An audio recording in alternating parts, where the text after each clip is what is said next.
El episodio que estás por escuchar es una producción original de estudiantes del profesorado en Biología de la Facultad de Ciencias Exactas, Físicas y Naturales de la Universidad Nacional de Córdoba. Fue escrito y grabado como parte de las actividades prácticas de comunicación en educación y salud propuestas en la materia Educación para la Salud.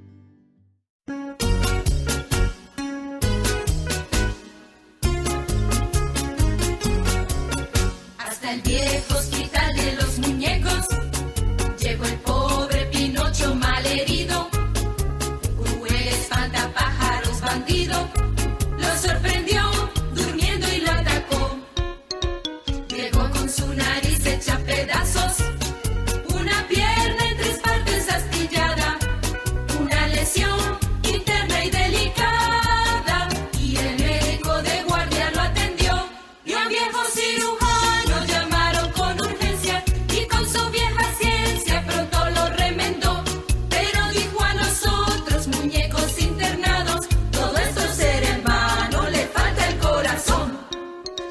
El caso es que Pinocho estaba grave, él sí de su desmayo no volvía, y el viejo cirujano no sabía a quién pedir prestado un corazón. Entonces llegó el hada protectora, y viendo que Pinocho se moría, le puso un corazón de fantasía, y Pinocho sonriendo despertó, y Pinocho sonriendo despertó. Hoy, a mis 27 años de edad, puedo desandar el dolor que me genera esta canción y desmembrarla para hablar de la salud. Así es que el Pinocho malherido llega a un viejo hospital, haciéndonos rever la lamentable condición generalizada de estas instituciones, debido a que alguna entidad cruel y bandida se ha abalanzado sobre su vida. Y aquí vemos una representación de lo que son las amenazas para la salud. Además, la parte más dolorosa del estado crítico en el que llega Pinocho al hospital, que lo voy a pasar por alto, hay un viejo cirujano al cual llaman porque no estaba en el establecimiento en el momento de la llegada del Pinocho. Y además lo cura con su vieja ciencia, dándonos una noción de lo que es el rango etario y el prestigio que deviene del mismo, y además la romantización del conocimiento antiguo, que en este contexto acentúa una falta de actualización justificada en la ciencia médica. Finalmente, el tratamiento remata con la necesidad de un corazón, pero el cirujano no sabía a quién pedirlo, evidenciando también la falta de organización en las áreas de salud, la reinante incertidumbre y la peligrosidad del paso del tiempo sin respuestas. Y para rematar en este final, un hada trae un corazón de fantasía que podría simbolizar tranquilamente la curita de todo lo que falla en el sistema y la ilusión que alivia, pero solo tapa una realidad escondida. Sobre un presente televisado donde no podemos escaparnos del conteo de muertes, contagios y políticas estatales, tapando profundos pozos de descuido sistemático y arrastrados a lo largo de años. Recorrer historias que distan como mínimo 100 años del presente y en las cuales pareciera que estamos viendo un cassette de recortes de un tiempo en otros trajes, pero con los mismos problemas de base, no da mucha alegría. Pero hay dos cuestiones básicas y seguras. La salud es un derecho y es responsabilidad del Estado asegurar este derecho para toda la población. Sí, ya sabemos que es un campo complejo, pero justamente también se ha generado muchísimo conocimiento en esta materia. Entonces la base teórica está disponible. Ahora es responsabilidad estatal garantizar este derecho de manera integral y continua, así como es responsabilidad social valorar y proteger este derecho. De acuerdo a la reforma de la Constitución Nacional de 1994, la salud es un bien público esencial y por tanto el Estado debe asegurarla a todos los habitantes del país y financiarla, así sea a través de prestadores estatales o privados. Estos conceptos expresan la legalidad existente, pero la ausencia de ciudadanía por parte de numerosos sectores sociales expresa a su vez los límites de esta legalidad. La aceptación por mera aceptación, la comercialización y el consumo desmedido de recursos humanos e industriales, aunados todos al fin y al cabo en recursos naturales, llevan al consumo de la vida en una vorágine horrorosa del sálvese quien pueda. El campo de la salud, tanto en Argentina como en otros países, se caracteriza por la complejidad, producto de la combinación de alta concentración de capital económico, los problemas de financiamiento, la corrupción macro y micro, la persistencia de estructuras administrativas arcaicas en el Estado, que atentan contra quienes intentan dar cuenta de otras institucionalidades, las bajas capacidades del gobierno en gestión, la falta de regulación de la formación de profesionales, el significativo número de trabajadores que componen la fuerza de trabajo, la autonomía de los mismos y el destacado valor social de los temas sobre los cuales se desarrollan las prácticas. Pero el perfil epidemiológico de las poblaciones es el producto de la huella de la historia del campo, y no solo del campo de la salud, sino también de otros campos donde la violencia simbólica naturaliza situaciones que profundizan las desigualdades sociales, y donde esa naturalización es funcional a la acumulación del capital económico, de los agentes que requieren de esas desigualdades para incrementar su capital. Nuestro país se distingue en América Latina por una extensa oferta asistencial, con un sofisticado desarrollo tecnológico en la prestación de servicios de alta complejidad, una elevada capacidad técnica y un alto nivel de gasto. Sin embargo, esa caracterización se sostiene en el marco de una profunda heterogeneidad que expresa las desigualdades existentes entre diferentes provincias y al interior de estas, ya sea en perfiles epidemiológicos, el acceso a la atención, la cobertura prestacional, los marcos de regulación, las capacidades institucionales y/o el nivel de gasto. Y esta diferencia es más evidente y pronunciada que nunca en el contexto actual. Más allá de los desafíos y prioridades que representa este contexto de pandemia, desde los años 60 se enuncian políticas, programas y o propuestas estructuradas en base al deber ser, concebidas con lógicas de soluciones y no de análisis de problemas. Se repiten así los mismos errores de las políticas normativas, enunciadas como grandes soluciones que se caracterizan por un claro exceso de significantes, vaciados de sentido. Así la defensa del hospital público, la atención primaria de la salud, el médico de familia, la prevención y promoción de la salud, la participación, los seguros de salud públicos, las necesidades de regulación, la lógica del programa vertical para un problema, etcétera, etcétera, etcétera, son algunas de las soluciones que repiten numerosos actores. Y en esta mera enunciación habita el mero exceso de significantes.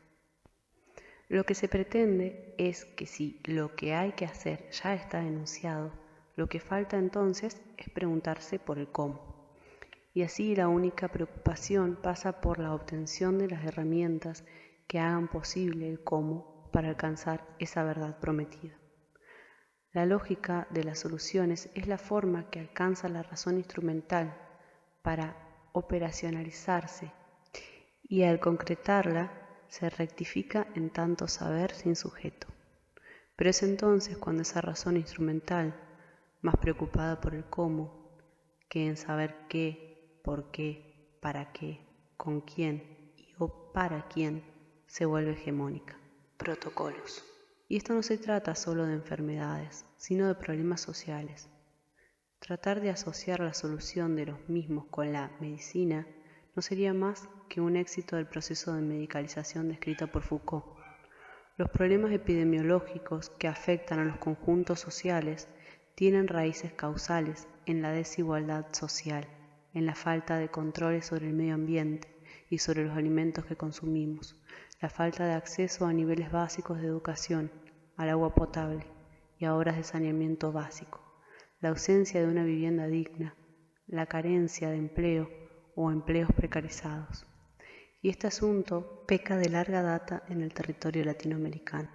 Iniciando un recorrido histórico sobre el campo de la salud y la enfermedad, nos encontramos con el enfoque pionero en el tratamiento de la historia de las enfermedades, el demográfico, puesto a que fue este subcampo historiográfico donde la enfermedad como condicionante en la evolución de la población cobró un protagonismo singular que buscaba, a partir de la formulación de la teoría de la transición epidemiológica, explicar el crecimiento de la población, identificando el inicio de ese cambio con el descenso de la mortalidad, así como también explicar la distribución de la enfermedad y la muerte, de sus determinantes y consecuencias en los grupos poblacionales. El primer paso para avanzar en la explicación del comportamiento de la mortalidad implica conocer el número de defunciones anuales ocurridas y además afinar el análisis de la variable, al desagregar las disfunciones según ciertas características, principalmente sexo, edad y causa de muerte. Los patrones de salud y enfermedad comenzaron a formar parte de una agenda de trabajo que dividía la comprensión del pasado en 3 momentos: pestilencias y hambrunas, la etapa de descenso y desaparición de las pandemias y la etapa de enfermedades degenerativas y producidas por el hombre. Luego se incorporaron dimensiones tales como las epidemiológicas, sociales, culturales, políticas y económicas. Por su parte, la historia, como disciplina, ampliaba sus horizontes temáticos y temporales e incorporaba a la enfermedad como parte de la comprensión del pasado en diálogo con la demografía y también las interpretaciones sobre el Estado y la sociedad. Ya no solo importaban las estadísticas de mortalidad o morbilidad, sino los discursos, imágenes, estereotipos que se generaban sobre esos males desde distintos ámbitos profesionales, religiosos, prófanos, periodísticos, literarios, etc. A partir de esta mirada, las dolencias fueron dejadas de ser comprendidas como meros hechos biológicos y pasaron a ser interpretadas como parte de contextos económicos, sociales, culturales y políticos. Como un reflejo de esto, un estudio sobre mortalidad en Montevideo parte de la identificación de los años de crisis de mortalidad y destaca las actas de defunción del Cabildo como un valioso recurso para conocer si las autoridades de la época fueron conscientes de dichas crisis, cuál era el discurso que acompañaba y qué medidas consideraron pertinentes realizar. Los datos permitieron pensar hipótesis sobre las posibles enfermedades detrás de esa sobremortalidad y los factores biológicos y ecológicos que las produjeron. Además, se pone en evidencia la presencia, relevancia e intervención de las instituciones católicas durante estos periodos. En este estudio, de acuerdo a la información provista por las fuentes, es posible agrupar las crisis de mortalidad en las siguientes categorías: asociadas a las condiciones ambientales locales, vinculadas con la pestilencia, miasmática, sequía, mala calidad de alimentos, y la apreciación del Estado sobre estos asuntos, recuperada en la revista del Archivo General Administrativo, reconoce que las causas de las mismas están vinculadas a las carnes podridas, los pantanos, la basura, que se encuentra en abundancia distribuida por toda la ciudad y en los huecos de la misma, y cuya fatidez es capaz de infestar y malignizar la atmósfera. Llamando la atención en este sentido, advirtiendo que si esto continúa y no se revierte la situación, pueden llegar pestes que causen la ruina de sus habitantes. Otro de los orígenes de muerte se asocian con los bélicos y sus consecuencias, como ser las invasiones inglesas y la carestía. En este momento, la preocupación del Cabildo es por la escasez de víveres, agua, leña, ganado, así como también dinero y crédito. En un tercer lugar se encuentran las muertes por la condición portuaria de la ciudad de Montevideo y su particular condición de puerto de entrada y distribución de esclavos, y asociado a esto la propagación de la epidemia de la viruela por el comercio de negros, sumado a esto la sequía y a la carestía del trigo por malas cosechas. Finalmente cierro con una reflexión, y es que las epidemias han sido asociadas a lo largo de la historia a situaciones de crisis, pues se constituyen como catalizadores de tensiones que se hallan en el seno de los entramados sociales. Todas han tenido una fuerte impronta en los individuos y sin lugar a duda en las estructuras familiares, y las recetas de la medicina hegemónica una vez más no dan soluciones a estos problemas.